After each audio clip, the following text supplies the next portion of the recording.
3 madhab, bahkan mereka mengatakan tidak sah kecuali dengan apa? Beras.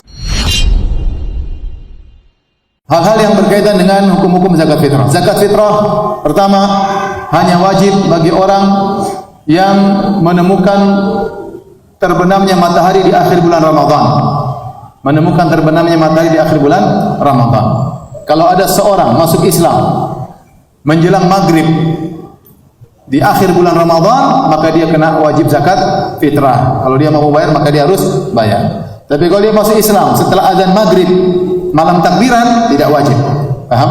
Tidak wajib. Ada orang anaknya lahir sebelum maghrib, maka terkena wajib bayar zakat fitrah. Kalau anaknya lahir setelah maghrib, tidak kena wajib bayar zakat fitrah. Tetapi kalau anak dalam perut, dianjurkan bayar zakat fitrah, hukumnya sunnah, tidak wajib. Tapi kalau dia lahir sebelum maghrib, jadi hukumnya apa? Wajib. Dia lahir setelah maghrib, malam takbiran, tidak wajib. Paham? Jadi dia berkaitan dengan orang yang menemukan malam atau terbenam matahari. Ada orang meninggal sebelum takbiran, sebelum azan maghrib, kena wajib zakat fitrah enggak? Enggak, karena dia meninggal sebelum maghrib di hari terakhir. Tapi kalau dia meninggal salat isya di malam takbiran, dia sudah kena zakat fitrah. Maka orang walinya yang membayarkan zakat fitrahnya. Paham ini? Baik. Ini yang pertama. Yang kedua, zakat fitrah berapa harus dibayar? Yang dibayar zakat fitrah adalah 1 sa'.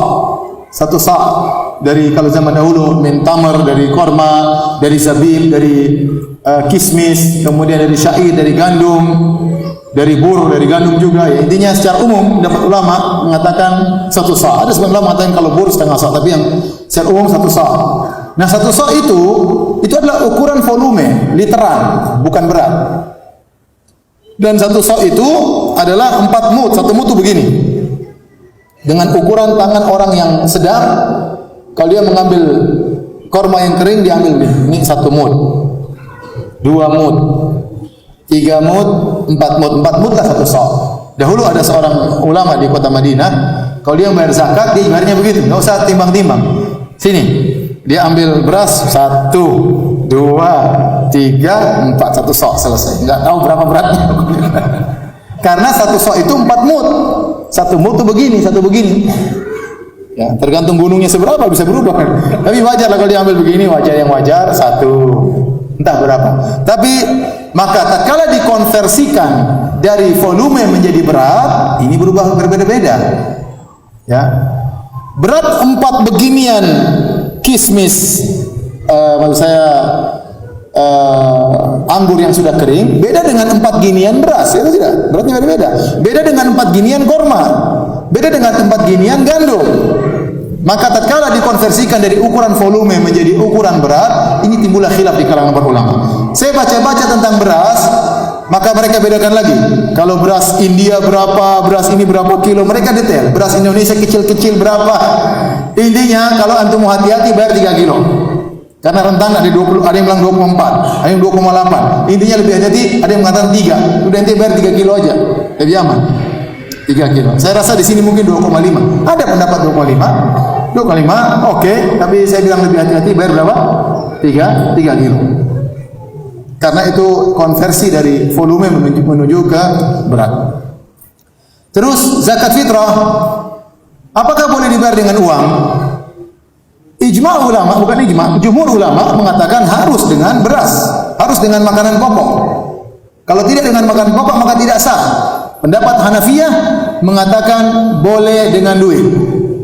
Pendapat tengah adalah pendapat Syekhul Islam Ibnu Taimiyah rahimahullah taala, boleh dengan duit kalau dalam kondisi hajat, sangat-sangat keperluan. Contoh, kita membayar beras, bayar zakat sampai semuanya punya beras. Dia enggak butuh beras, dia butuh misalnya Allah alam bisawab, ya, ini semua orang punya beras, ya, dia butuh lauk misalnya, ya, tidak butuh beras lagi, ya, Allah alam bisawab. Tapi lebih hati-hati, saya katakan lebih hati-hati adalah dengan beras, karena pendapat 3 madhab, bahkan mereka mengatakan tidak sah kecuali dengan apa? Beras. Kecuali dengan beras. Contoh, kita nggak bisa bayar dengan beras. Contohnya ada satu kepulauan atau suatu tempat kita kirim beras nggak bisa ke sana. Ya udah kita kirim duit aja. Kirim duit, mungkin beli beras nggak sempat, ya udah bagi duit. Kalau memang dalam kondisi tertentu. Tapi hukum asal kita berusaha bayar apa? Beras. Nah kalau ada orang, kita petugas amil zakat, ada yang bayarkan uang, kita bilang ini uang saya mau belikan beras ya. Jadi kita tetap bagi apa? Beras.